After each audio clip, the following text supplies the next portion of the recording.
Hi, this is Steve Mandel from the Shark Family Office. I'm here to speak to you today about critical drivers for profitability, strategies and deal structure and deal flow. I've been an attorney for 30 years. I've worked in the sports entertainment space, corporate space. I've done anything you could see and seen just about every single deal you could possibly see structured, working with companies such as Nike and CBS and ESPN and Fox and, World Cup. I have been lucky enough to have a great variety of opportunities for myself, not only on a professional level in terms of representing individuals in those spaces, but also as a licensee. As a licensee, I've been licensed with the NFL and Major League Baseball and NHL and CNN and Indy 500 and multiple other organizations.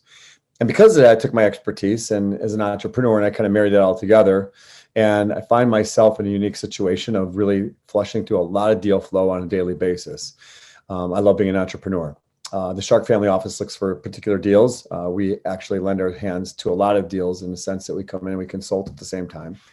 And, I get a lot of questions asked when I come onto these conferences for the family offices, and people say to me, what's your strategies? What are your strategies for profitability? What are your strategies for deal structure and how's your deal flow?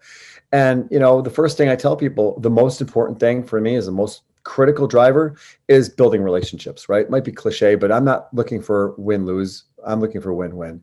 I want people to get off the phone with me and say, that's a great person to deal with. That's a great family office to deal with. That's a great team to deal with. Because when I negotiate, I tell people, this is a partnership. It's got to work together, right? So make sure you go in with the right mindset. Secondly, when I'm negotiating and I'm putting deal structure together, I need to listen. People ask me, probably what's the biggest mistake you've made in your career? I said, for the most part of my earlier part of career, I necessarily didn't listen as well as I should have, right? Because a lot of my answers would come from just listening. And so the word listen, if you unscramble it and scramble it again together for another word, it comes up with silence. So I literally, even to this day, tell myself, stay silent. So often I find some of those answers I'm looking for. In other ways, I also find great opportunities that turn into a negotiation that they're giving me points that maybe I'm not even thinking about, but it turns out to be beneficial. Tips in terms of structuring the right deal. I tell people all the time, listen, you know what? I look at boilerplate. Boilerplate's not good for anybody. That's somebody who said, look, this is a contract we've always used, but you cannot necessarily put a square peg in a round hole. Every single deal to me is very different. The people are different. The deliverables are different. The exit strategy is different. And you know what? You must be aligned. And so unless you have conversations about when are we going to exit, what's your strategy on exit? What is your strategy on valuation? What's the valuation going to be now? What's going to be the pre and post? Like, you need to understand that you're working with partners at that particular point, because the unforeseen is actually foreseen. And people say that's an oxymoron. What does that mean? It really means one thing, right? Unforeseen circumstances in the future, you need to protect yourself right now when you're negotiating, putting a deal structure together. You have to make that a foreseeable event. In the media space, I negotiate so many contracts in the media space.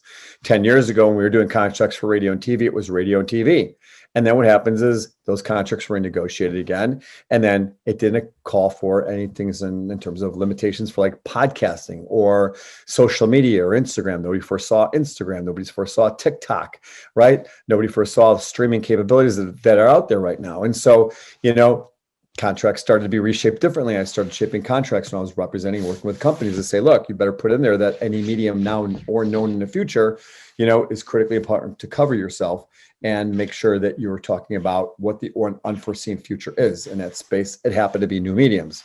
In this space, there are different opportunities that come up for a company, right? And so make sure you cover yourself. I've been involved in deals before. People come to us and say, you know what? Hey, we have this great business that we just started, but we want to create another division.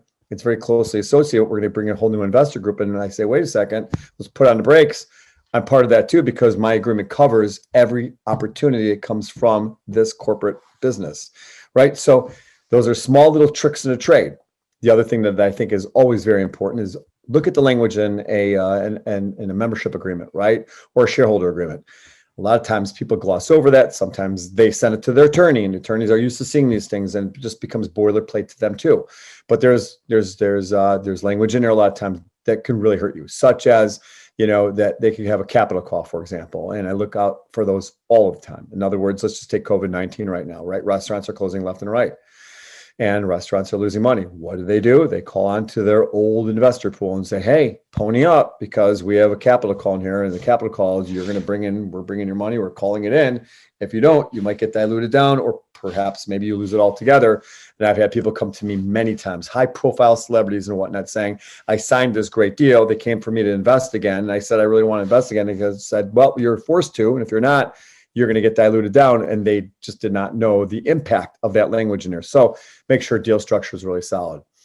Finally, I'd say one thing about the communication side of things, just don't have it, right? Miscommunication is really, I think, laziness, right? I think that if you have a conversation and you think that you've covered your bases and you think that you guys have a deal structure in place, that is great. The worst thing that can happen is a misunderstanding. Everybody's had those conversations before, unfortunately, when you get off the phone call and you call the next day and say, hey, I'm glad we agreed on this. And they go, well, I don't remember that. I like to follow up with an email. It's as simple as that. Say, I believe these are the points we agreed to. And this way you're always covering your tracks. What does that mean for deal flow? What does that mean for profitability? Well, look, creating the proper scenarios, creating the proper communication skills in relationships breed a great opportunity for people to talk about you in a very favorable light. That's going to create better deal flow. People are going to want to do business with great people all the time. The family office that I'm involved in right now, Kevin Harrington, Brian Harrington, we get deal flow every day, not only because of the family office, but because we're known for doing deals together and to do it in a way in which people know that we're going to be respectful and that we're aligned. We're aligned with profitability, right? Because yes, we want to be aligned with profitability, but that people might look at me and say, and listening to me right now going, well, of course we're aligned for profitability, but not necessarily in the same way. You know, one of the biggest dangers you get from not structuring the right deal that leads to not necessarily the largest profitability is the failure to put language in there to protect yourself from, onerous or big or extra large salaries, perhaps. Like, in other words, you might get involved in a startup. Nobody's making a salary, right? You're on equal footing. You got 10% of the company and you're hoping that money's going to trickle down to you. Not so fast, right? If you're not on the board and you're not helping control some of the vote or having a say-so or material say-so, what happens is, and again, you don't hope for this to ever happen because you hope that it won't happen, but you could get some people that get greedy at some point and they say, I am the business and I'm going to give myself a big fat salary. And how can you do something about that? Well, you know what? You may not be able to if you're a minority shareholder. If you're not a board member, you might be a minority board member, so you may not have it in there. However, you can protect yourself with language in the contract stating that, I'm going to get a pro rata share of what you'll be getting as a employee of the company. I'm going to be getting in some kind of payout later on down the line. Just a simple strategy, but it might be worded a little bit differently. I think everybody gets the point. Anyway, happy to share my advice with you today. I'm so grateful Richard Wilson invites me to come speak all the time. I've had the great pleasure of meeting a lot of people from the family offices that I've gotten to know through this group, and certainly able to be, anybody can reach out to me at any time. Again, Steve Mandel for the Shark Family Office and Game Plan Entertainment, and we'll be back soon. Thank you so much. Bye.